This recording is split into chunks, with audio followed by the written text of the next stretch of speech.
Welcome to the Good Morning Education Show. Good morning, everyone. My name is Rotimi Tai, and this is the Good Morning Education Show. I would like to thank everyone for joining. My name is Rotimi Tai. Once again, we're streaming from Lagos, Nigeria to West Africa to the entire world. And I believe that we're going to have a great time today. It's been a wonderful time all the while, and I believe today, 29th of June, will not be an exception. Actually, it's such a surprise that the year started some months ago, and before you know it, we are already ending the 6th month of the year.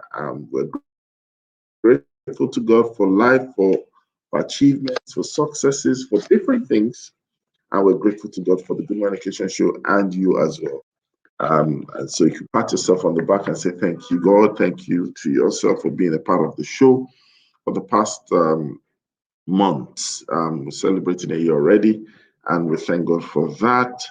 And it's going to be a great time on the show. We bring experts, analysts, and guests from time to time to share their thoughts, to share their experience with regards to the subject matter of the day. As they bring experiences, exposure, expertise together, we all learn together, share together, and ultimately we all grow together. And today will not be an exception. I'm going to be welcoming one of our analysts and guests already on the show, and we will take some time out to look at the news and the headlines happening within the world and around the world of education. And we would like to encourage you to share your location. Tell us where you're streaming from. As you join us, tell us your name. If it's your first time, we're going to ring the bell of blessing. The bell of blessing is there for you, and also for special contributions that we're looking forward to. Please do not hesitate to ask questions. Feel free. It's your show. It's my show. And of course, it's our show. This is the Good Morning Education Show. Welcome, everyone, once again. And without wasting much time, let me bring up Finn. Finn, good morning. How are you? Good morning. I'm fine, thank you. Why are you Yeah. Yeah, because that just reminds me of that's good morning. Just reminds me that they will say I kind of missed out on the show. So that just reminded me of her. And hearing you say today is 29th of June felt like, wow, where did the entire month go to? And where exactly is the year itself? Where has it gone to? I guess that just reminds us that what we have to do quick. Thank you so much for that. Of course, as we do it on the show, we spend time to talk about the conversations within the news. And there's some that already that we will need to start conversations about. Um, we're going to start with a very interesting news. I'm finding it interesting because of many things, but those who know will know. So let's start with that. We have Sir Lift Thumbs Up opening of Ivy League School in Abuja. And of course, that news headline speaks about a particular school that is opening. The R10 Ivy League School is set to open academic activities in Abuja with a summer camp on the 5th of July. And the school is definitely going to be hosting a lot of dynamic stuff. We're going to be having the leadership courses fused with the academic and Nigerian curriculum. The school is a world-class school with hostel facility that are world-class and all those things. So I believe it's going to be a great one. It's going to be definitely a great one. And they're starting on the 5th of July. All right. Finn. Okay, Finn is not here. So thumbs up to that school. We joined the former president of Liberia to celebrate that school that is starting out and creating a summer camp experience. All right. You're back. So, Finn, do you want to say anything about the news?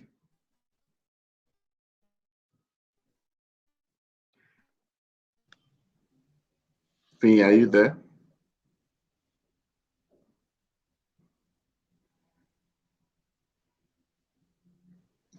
Hello.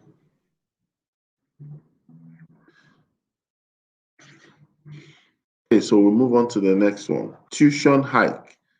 NANS to occupy Kaduna, July 19th. The Nation newspaper saying that the National Association of Nigerian Students are planning to occupy Kaduna for July 19th. That's more or less like a student protest. As Sophie, can you hear me now? Yes, I can hear you now. I think I was thrown out for a bit. Okay, so any thoughts on this? Any comments on this? Well, I think for the most important thing for me here is the safety and the security. We know how these things tend to go, how the government is likely to see it as an affront and roll out armed men. And we know that the police and the men in uniform and students have never vibed well. So for me, I think as much as we're saying that lecturers should also be finding a different way to present their grievances to the government, the students also should be considering a different way to drive home their point. Yes, the way the country, the economy doesn't support tuition, any increase in anything right now. We're all smarting under the weight of all that is going on, but they need to consider their safety and their security first. It takes a student who is alive to pay increased fees. So my only question to them will be ensure that you're safe, ensure that there is no casualty from it. And if so, we need to offer creative ways. Thank you very much. And we have Dr. Abimbola Ogundere in the building with a special effect background. I hope you can hear me. We can hear you. We can see you. We can hear you. We can feel. Can feel the ambience. We can see that you're sitting on your desk, your powerful profile picture. Good morning, everyone. We can't see the checkbook though. There's no checkbook. There's no checkbook. We're still looking for the money. It's great to be here again. Great to be here again. Fantastic. Yeah. So, what do you think about this Nance story on occupying Kaduna for the 19th of July? Well, I like what Fee was saying. Fee said that it would be good for everybody to just sort of change their approach, to these things. Again, the government needs to do what the government needs to do, and the students also need to find a more peaceful approach. But by and large, I think, the lack of welfare in this country is also one of our issues, right? Whereby who really is watching out for those who actually cannot pay, right? That cannot afford these things. How, who is considering them, and are they not being marginalized? And is that not increasing the gap, that we are talking about, right? Where people are for some because of tuition or lack of tuition, they can't go to school and they can't complete their education. Then what is the end game, especially in a country where there isn't a lot of vocation? So it is for us to always look at these things, leave the dance floor, get on the balcony and look at how everything affects every other thing. I think, again, like I always say, the government has a whole load, a lot to play, a large role to play in this. Yes, that's what I think. Thank you very much for that. I certainly agree with you. It's important that we have a multi-level approach as these issues keep concurrently occurring in our school sector. All right. Let's look at another headline. Um, Abia varsity student dies after jumping from three-story building. Uh, that's a sad one. That's part of Anything? the effect of the drug use among students. And interesting, I haven't gotten a lot of broadcasts in the past 1 week, I think, circulating about the invention that has come into drug use and how drugs have metamorphosed the from what they used to be, from the forms that were very obvious. And I remember that as far back as about 2 years ago, I had kids, 9, 10-year-old kids that were experimenting with a type of high right in the classroom that I wasn't aware of until I saw it.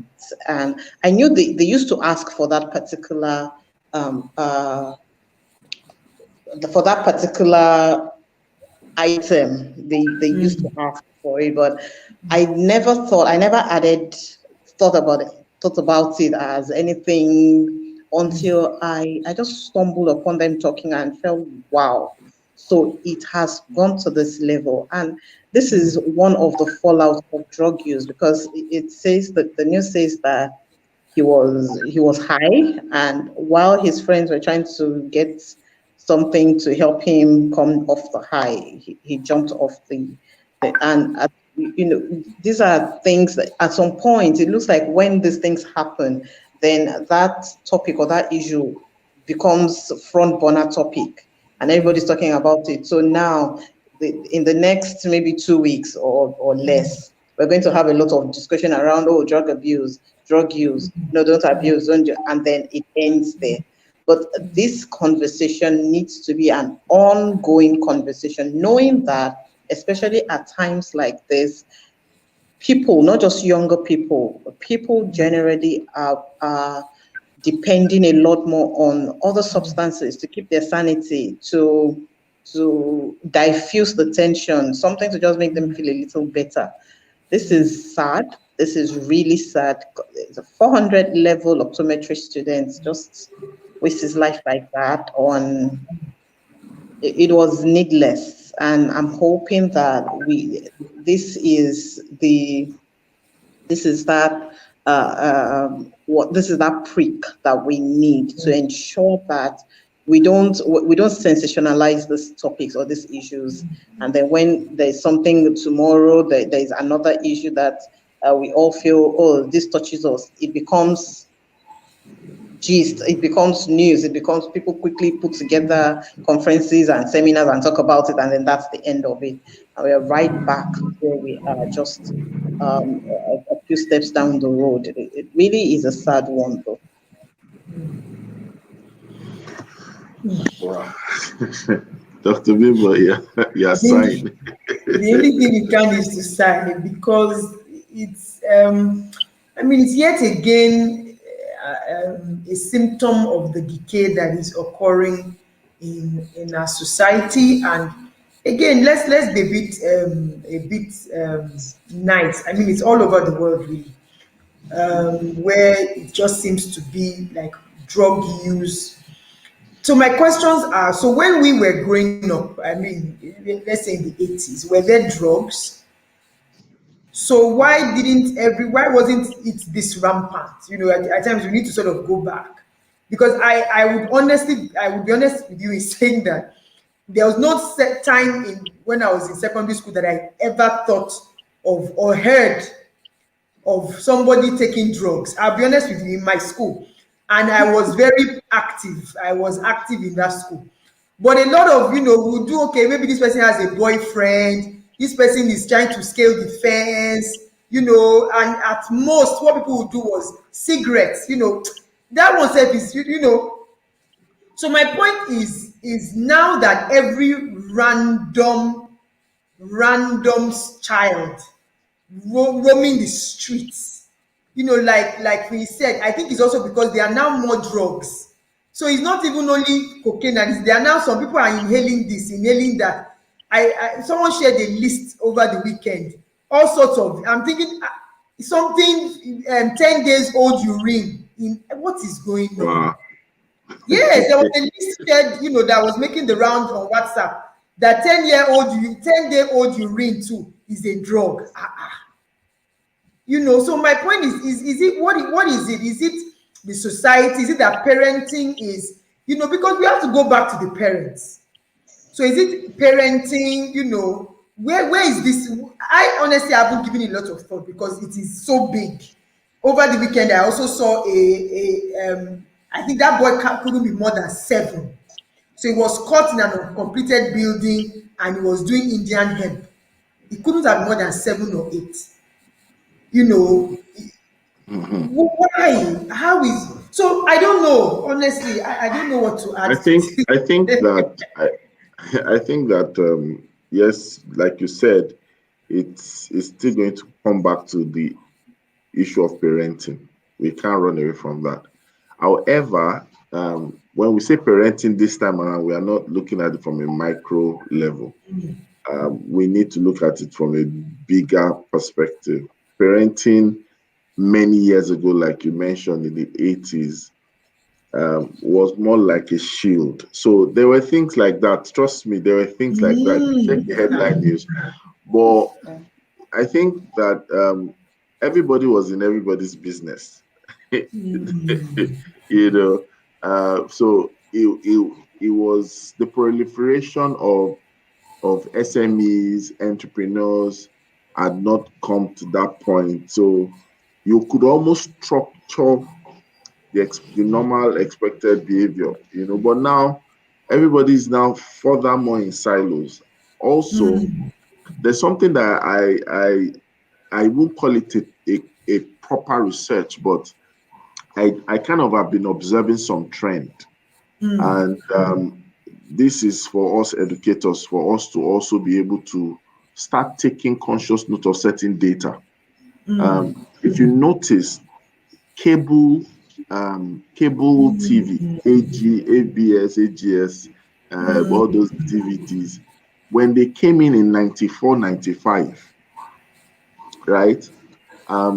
There were certain patterns that also came with it. So over the years, so by the time from when cable came in 94, 95, 95, as at 98, 99, right? There were certain things that you will naturally find. So you find out that number one, it already brought itself a culture that was now replacing an existing culture. Are you getting me? Most of us were on the road and on the streets till 4 p.m. or till our parents called us in, right? But then TV began to replace play. And so we began to consume the things that were seed in those days. So what happened was that by the time the 98 child, the 99 child, the 2000 child now went into university, it's now moved from seed to fruit. So some of the things that we had watched, some of the videos we had seen, some of the songs we had crammed, now was coming out in expression of lifestyle, in expression of adventure, in expression of a trial. Do you understand? So if you check the music scene and the music videos in those days too, it was more about love, it was more about sex, it was more about party, it was more about big boy, big girl, it was more about ride. So we celebrated knowing how to drive. We celebrated having a ride. But this time around, it has flipped. Do you understand? So you find that the seed fruit effect. So everybody's watching. DSTV has now become much more enshrined. Everybody's watching Telemundo, Z World. We're seeing heartbreaks. All of a sudden, Nigerians are boldly talking about marriage breakups, unlike before. Why? Seed fruit. So there are things that society does in there was a research that was done. There was a particular hurricane that hit New York, and there was a power outage or something like that for a year. They recorded a, a spike in population, whatever, population outbreak, right, in New York, because they noticed that due to darkness, people had no other option, right, than to just keep copulating. And so what happened was the fertility rate increased because nobody had any other thing to do than to have sex with themselves. Absolutely. That's just a society taking into cognizance the effect of blackout. So sometimes we talk about rape. Why is it that people are now wearing clothes, or is it that whatever is causing rape? We must be able to trace it in such a way that we should deal with the root cause. So why are people having all these things? 90% of our music today is African based, unlike it used to be, hip hop from America, less of Nigeria. And these people are close home. Anytime you see some of our popular music artists, they are always with a cup of a drink. There's something called the law of reinforcement. What you see is what you become. These are people that with nice songs, nice beats, but their lifestyle is a poison to their influence. So what happens is, and it's almost difficult for you to separate their song from their lifestyle. It's almost difficult for you to separate their wealth from their behavior. So while we look at it that, oh, these people are making so much from the creative industry, sometimes you hear some of the things they say. I saw one person that is very popular. I'm not mentioning his name. I knew him when he started, right? But guess what? Anytime, whether it's press conference, whether it's in the plane, whether it's at the airport, whether it's wherever, he's always with what they call it. It's not Okay. Marijuana or weed. And that's somebody that has class. That's somebody that has wealth. It's sad. It's sad because some of these things we used to think it was from ghetto people, but now it's mainstream. Yes. Because they have branded it. They have given it face. So I think that if we can get them to clamp down on some of these people, to know that I totally agree with you. I totally agree with you, because I wanted to quickly say that. So when I was growing up, and I love your analogy. I mean, it does make sense. I remember that TV started at 4. Yeah. If you had NTA 2, it was 4 o'clock. Then NTA 10, it was 5. Then it started with that multicolored lines, and you all sit down there to watch the one cartoon from 5 to 5:30. In NTA 10 was that one single. We all just waiting for that cartoon. I mean, it was Teddy Ruxpin, Fraggle Rock. Not all those. But compared to what the children have access to now, DSTV, online, YouTube. Right? It is. I totally agree with you. Our cartoon characters are now even looking sexy. Even children cartoon characters are now looking bisexual and all sorts of sexual. So, God help us. Safety Chick, We welcome have to the show. We have to be politically correct. Let's not say more than that. Safety Chick, welcome to the show. I know she will laugh. Good morning, Mr. It's true now. Morning. You don't want to cover Safety Chick where she's going to. So she will not mention anything about this thing. When they come to you in your university. It's true. All right. Let's just take one more and then we'll go to the conversation of the day.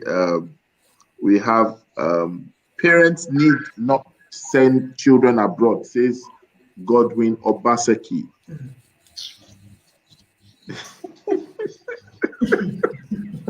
I apologize. I'm still learning how to behave in public places. I'm sorry. Let's hear your thoughts on that.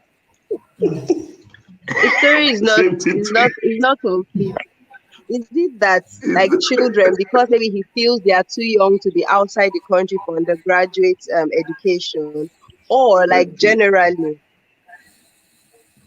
You're Because I know asking me, that there are some school of thoughts that believe that because many of them are still in that formative teenage years, it's quite they might get influenced easily when they go to school outside the country, bearing in mind that we have two different environments and the things that obtain. So is that the premise they are coming from, or is it because he no, has no, something to it's offer the them? state is upgrading its tertiary institutions, the quality of education. Yesterday, they actually were celebrating the third anniversary of Edo Best program that they flagged off some years ago, which has actually been a very good one.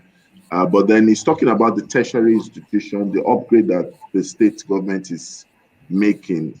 So they feel that what are you looking for outside where they are Okay. now transforming the inside, you know? Okay, so I get his point. The challenge with his point though is the fact that the the ones that have been upgraded may not be enough for the number of people. Already, the number of schools we have currently is not enough for the people that are graduating from secondary school on a yearly basis. Then we not want to, if we now want to talk about the quality of education in those institutions, it also reduces the number. So what we have may not be enough to take the numbers. And so that means that people will still keep on looking for other options. So it's great to hear the I amazing work they are doing in Edo State. And I hope they yeah, continue and add yeah. more institutions like that, so that we can have capacity to take more people. Safety check, and they're actually flagging off a special safety leadership stuff also in their tertiary institutions for postgraduate, master level, PhD level, and all that. Yeah, that's amazing. And so, It's really and there's amazing. there's there's vacancy for you as well there. No problem. When I come back, he's laughing. There you go. Oh my goodness. So you mean? Oh, okay. I was saying. So you 2024 UTME parents candidates decry low marks as JAM releases results. Dr. Bigbo, what do you think about this? So what's the decrying about? The low marks. They feel So that my no, so this what time I mean around. is that, see, listen, you can't bring out something you have not put in, right? You can't expect seed, so a plant to, you planted a seed, or you planted an orange whatever, and then you want to see American apples on the tree. It's not going to work. So it goes back to with the foundation of the education system that we have, going all the way back to nursery, going all the way back to primary, right, all the way to secondary. How well prepared are the children? What is the quality of the education that they are receiving, right? Again, I don't also want to say, some of these things, I don't want to also say, oh, maybe it's the quality of the questions in JAM. We all did JAM, all of us did it. I did JAM way back in only God knows when. So we all went through this system, right? So we released the first batch of results of candidates who sat for the exam between Saturday and University that discovered you can't you can't score. I don't know how to explain it. It's what you are that you will. I don't know. Let me not say more than that.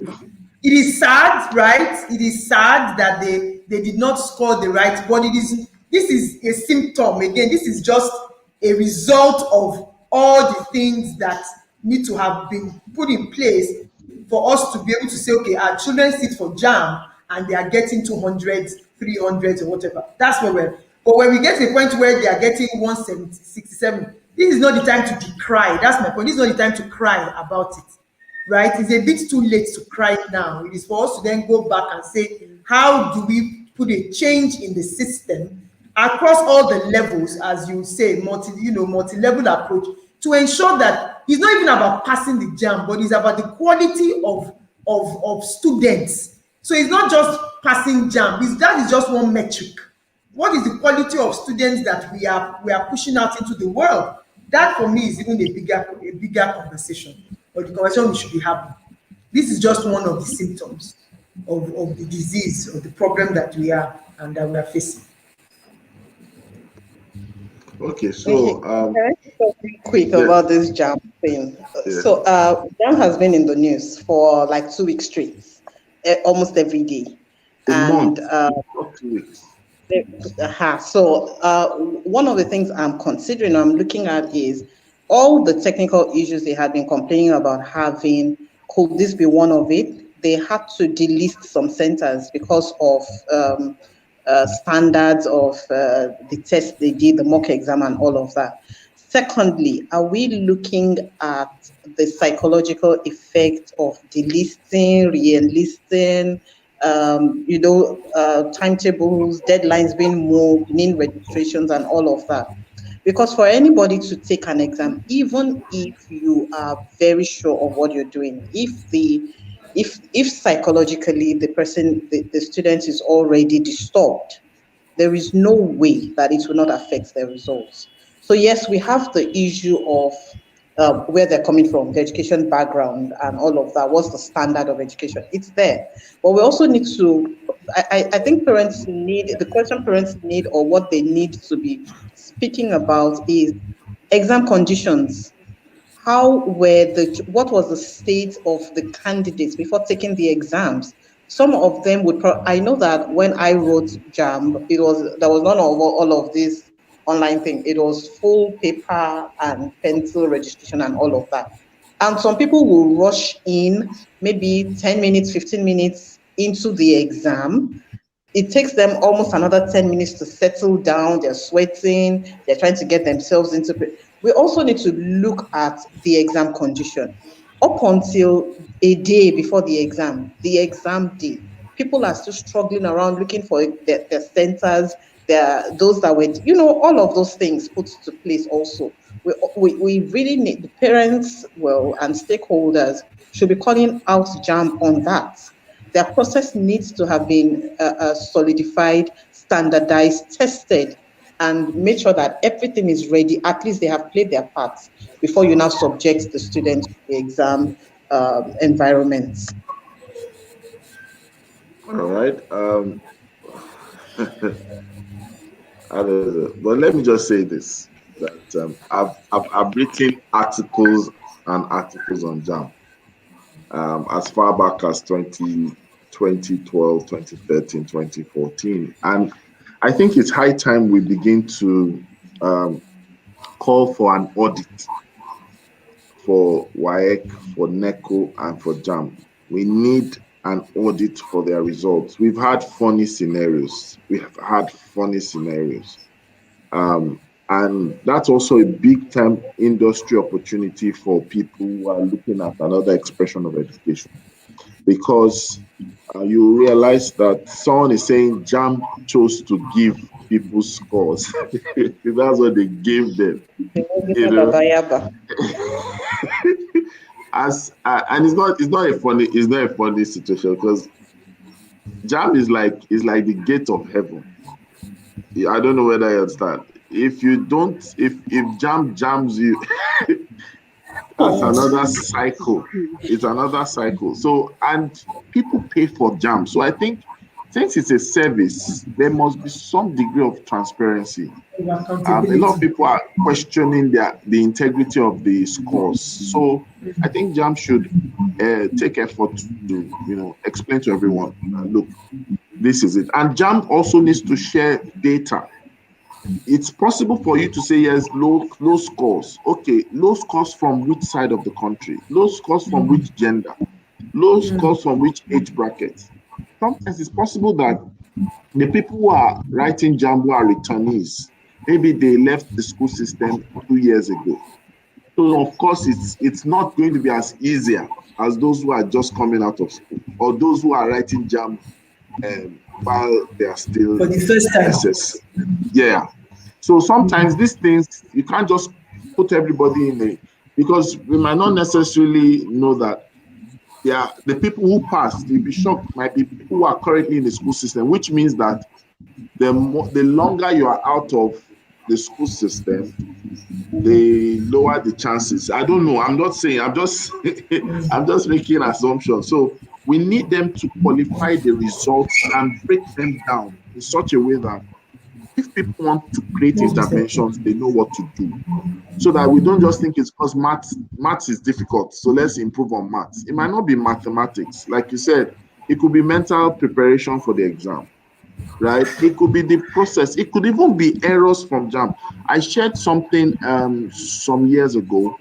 One of the schools I consult for, they had their WAEC counting for their first set, and it's a faith-based school. So when the results came out, everyone had F in CRK. Everyone had F. So why is safety tickler? So I told them, I said, as faith-based as you people are, you fast, you pray, you do everything, you had F. And it's not, they're not asking on extra, they're asking on basic stuff. These people chew the Bible in their school. You get what I'm trying to say? So I said, okay, you know what? Why not write? Write for your results. So they decided to write. Guess what happened? They said, are you sure? They said, look, we scored our students each time they came out of the exam hall. We checked what they did. And we are very sure. You know what they did? They said, come back 2 weeks' time. They came back 2 weeks' time. They gave them, all of them, A's. That means they didn't match. So They when just he told me, That's what I'm trying to say. That so the when he whole told me, system. I said, this thing is not a testimony, because if you look at it, where did they they've done get tumbo that tumbo in result the from? matter. Where did they get the results from? First time was all F. Second time was all A. While we know that they might not score F, doesn't mean everybody will score A either. You I score don't know whether A. you get the drift. So it means that there is something about the integrity of those results that we need to start. Or else, if I want to think like an average man on the street, I'll say, you know what? As a salesperson, that's a sales mechanism. Not everybody should pass. Let's create a success quota for JAM, because we want people to come back next year to make money. Because JAM makes money for the government. You know, during the pandemic, JAM donated to the federal government. I hope you know. And it was in billions. So what?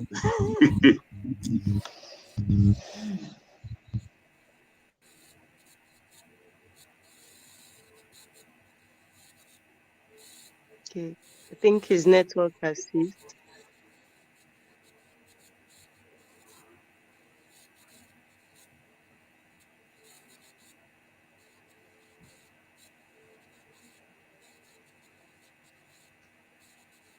Okay. Hello, Okay, you're back now, sir. can you hear me? Lost you for some seconds. Yes, I think when I was Oh, hearing you guys. All right, so let's move to the conversation of today. Let's move to the conversation. So we're talking about Education Expo. Education Expo. Do you want to share an introduction to this, and then we'll start the questioning? Okay, so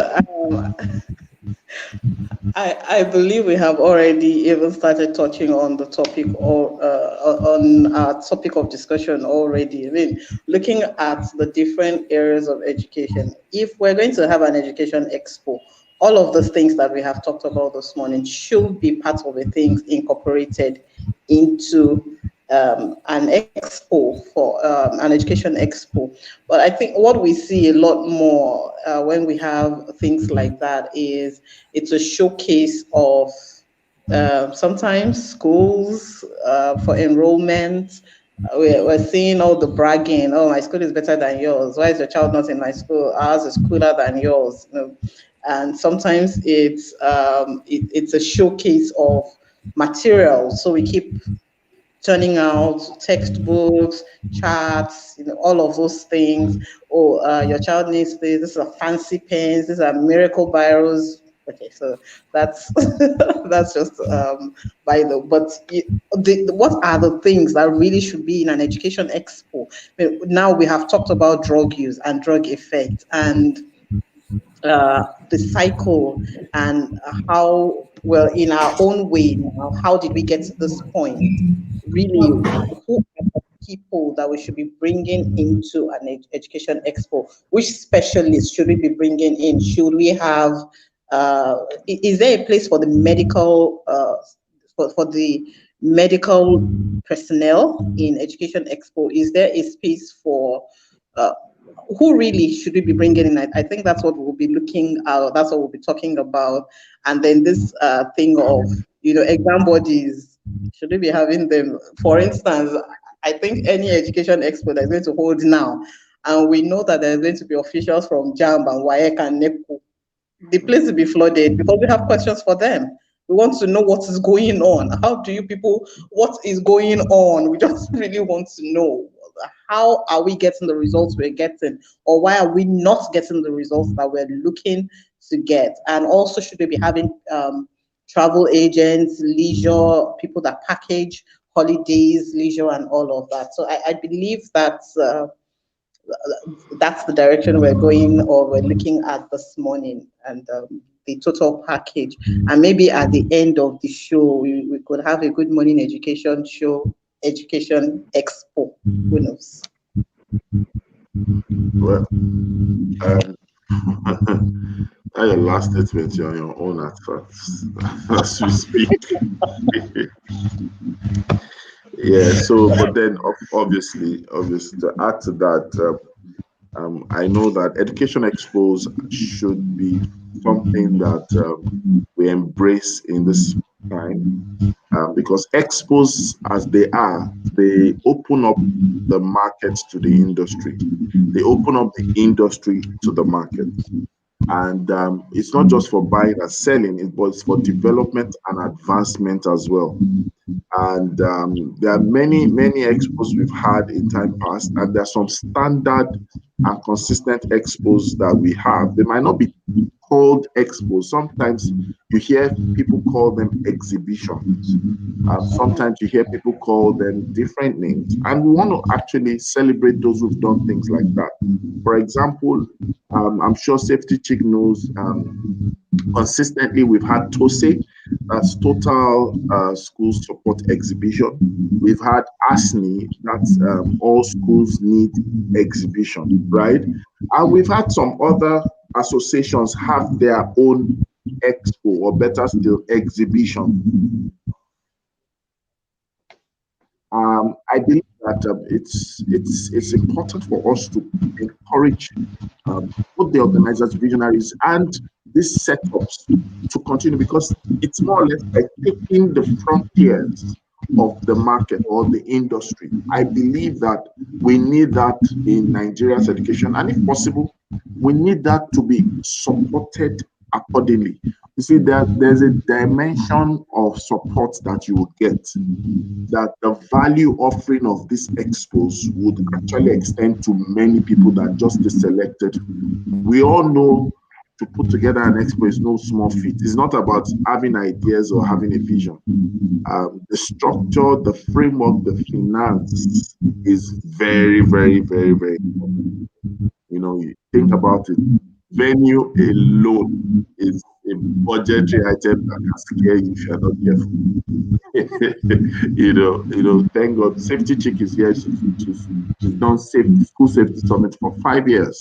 And I'm sure if we're to ask her, if she wanted to bring everybody in the countries to make it happen, that she will not be thinking about. So I think that we need to see education expos as one of the major tools that will shape discourse and development for the sphere, because it's bringing dynamics together in one place, so that there are products that answer to problems, there are solutions that answer to challenges, there are stakeholders that answer to demands of the sector, and then there are practitioners that are now there ready to be equipped and engage for the next phase.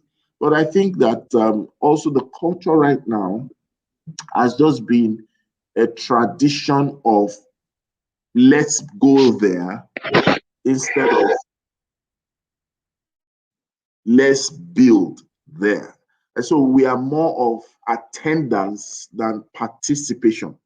I'm looking forward to where we need to take participatory level of things to the next level. So that's what I think. Ugochi, let's hear your thoughts about the Education Expo. How can this actually be leveraged on? Over to you, Ugochi. Okay, thank you so much for that question, sir.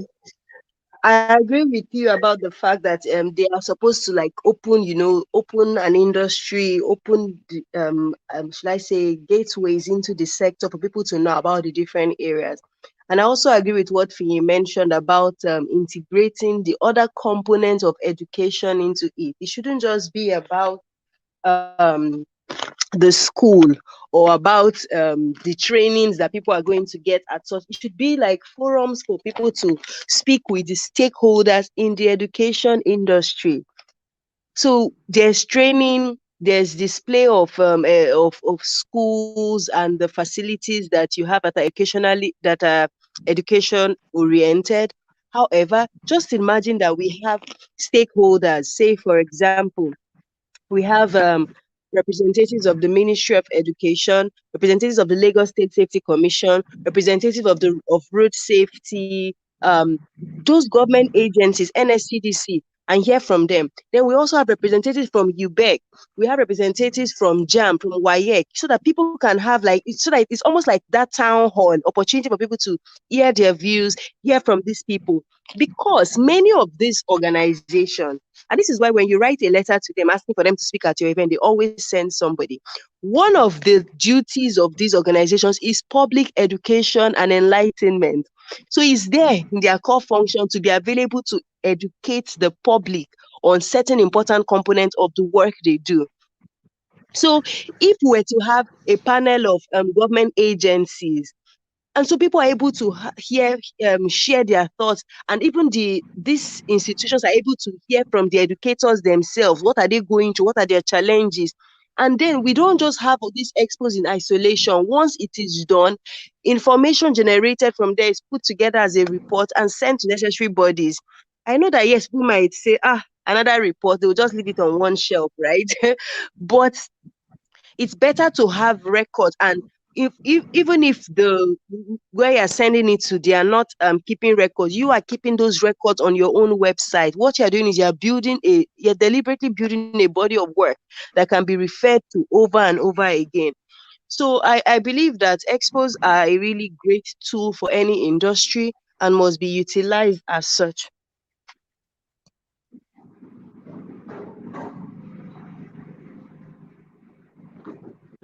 Very much, Safety Chief. You just kind of hit the nail on the head because we need to realize that the purpose of whatever we do is very important. When purpose is not known, people have always said it from time to time.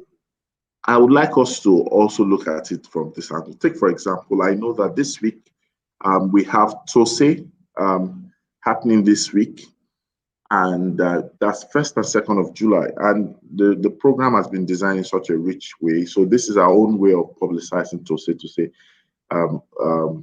be a part of TOSE if you can, attend the classes, the special sessions. If you have to register for them, please do so, because you see, we can't afford for, it's just like when you say the institutions of state are dying or are depleting. These are the little things that give ray of hope, and I've shared this before. I look forward to a time where we can harmonize our calendar in the education sector because of some of these expos. Why? Because we can't act as if it's not part of the calendar.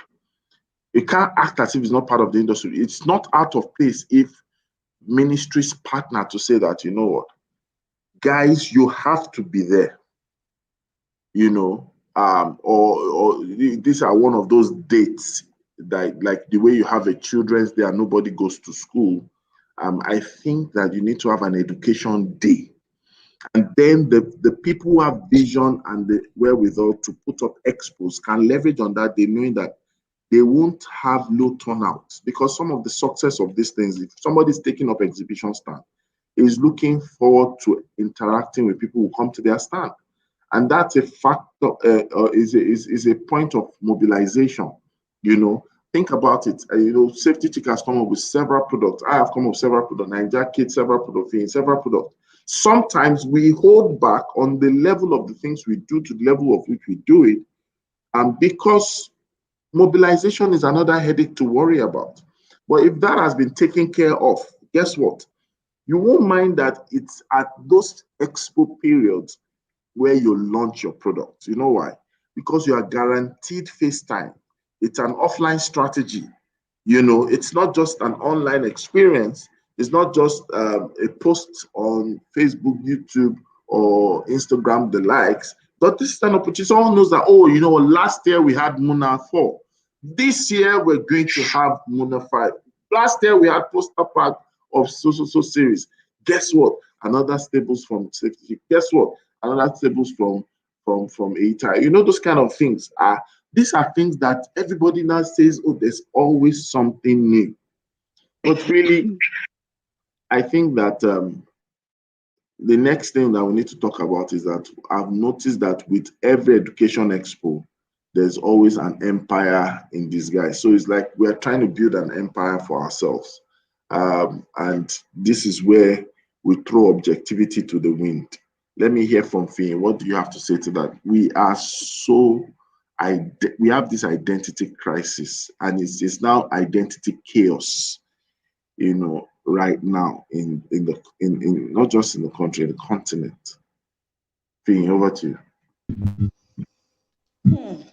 Okay, so this identity crisis, it's so skin deep.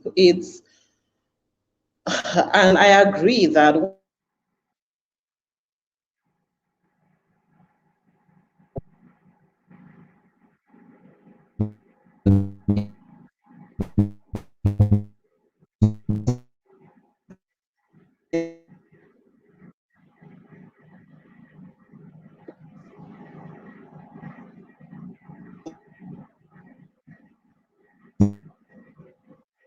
Finn, are you there? really should be. Can you hear me?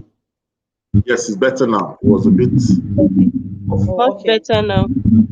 Oh, okay. Thank you. I didn't realize that. Okay, so one of the places that we really should be talking about our identity is at the expos. I mean, we get to the expos and you're seeing people bringing stuff that will help you make your children more British, more American, more Canadian, and almost nothing that identifies them as Nigerian. Almost unfortunately, it feels to me like we're setting up the kids. So we should be looking at products. We should be looking at products and services that will help us see that, look, you can be Chinese, you can be Asian. The fact that one of the very good things that I like about the Chinese, the Japanese, the Indians, and all is no matter what they do, no matter how far they go, they do not lose their identity. You will still see them go to work with their turbans and the third eye. They wear it very proudly. And our expos, our exhibitions should be moving away from us consciously running away from who we are, consciously. It's like you want to enter your neighbor's house, you want to play with them, and they don't want you to come in, but you're pushing against them and saying, no, I must play with you, I must come in, I want to play with you, I like you. And they're saying, look, I don't want to play with you, I don't want to. Instead of exerting effort and energy into doing that, into pushing against a door that is shut against us, or maybe not fully shut, but instead of us exerting energy in the wrong direction, I think we should be looking more at us having an identity. And I think this will come from even the way the expos are branded, from the outlook, from the decoration, from language. You would most of the time will have people come in with all sorts of accents, and by the time they're even done with presentations, you do not hear half of what they said, because in your head you're trying to figure out what they were saying and in what accent they were saying it. So our branding, our outlook, the way I would feel okay. I'm going to round up with it. Like, I would feel excited, for instance, if I'm going into an expo where you probably have to sit on mats, and maybe the whole thing is hot shaped, and you have that feel of Rafi. You can smell palm fronds. You can, everything is still so. I know that I am still a Nigerian. I know I'm still in Nigeria, but then I'm exporting what I have that is of global quality out of this place that I'm in. So really, we should be paying a lot of attention, a lot, to this identity. If not, we would find out that at the end of just a few short years from now, we would not even know who we are at all. Not to talk of saying we want to buy it back. We would not even have an idea where we're coming from. Well, you said a lot, and I believe that people take a cue from it. But I think for our audience out there, and for the purpose of the conversation of today, is that we need to go after the word expo, exposure, exposition, that the education sector needs. And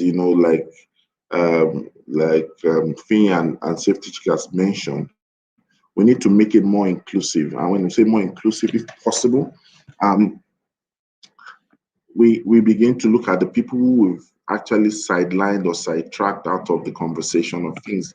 They need to also know that people are watching, and they need to share their own fears or their own concerns and challenges so that solutions can come. I believe that will make the world a better place. It's been a great time on the show today, talking about Education Expo. And please understand, it's not until it's so big, because some of the things that we've said today, I just thought about it. I think it won't be out of place for us to have a master class as an expo for some of these people, just to be able to share their thoughts.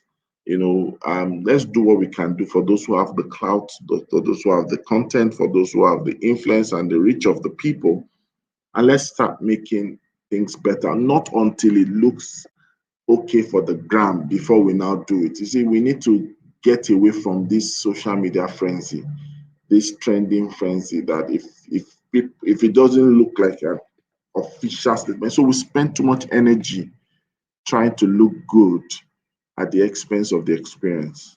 I think that those things will change. I've gone for some high level meetings in a small room, right? I remember even for ASNI, there was a special roundtable meeting that was held. It was just a Chinese restaurant. It wasn't in the big hall. The other days were the big hall, and we're about 50 people, but the quality of the people in the room stated right to me were people who you would naturally not meet on an average day, So, and we're able to talk about the matters arising and solutions that people have.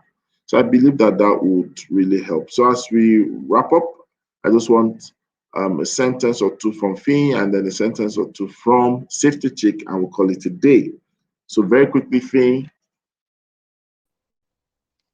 Okay, so I'll say that our expo should focus on trends that matter and begin to wear a new outlook.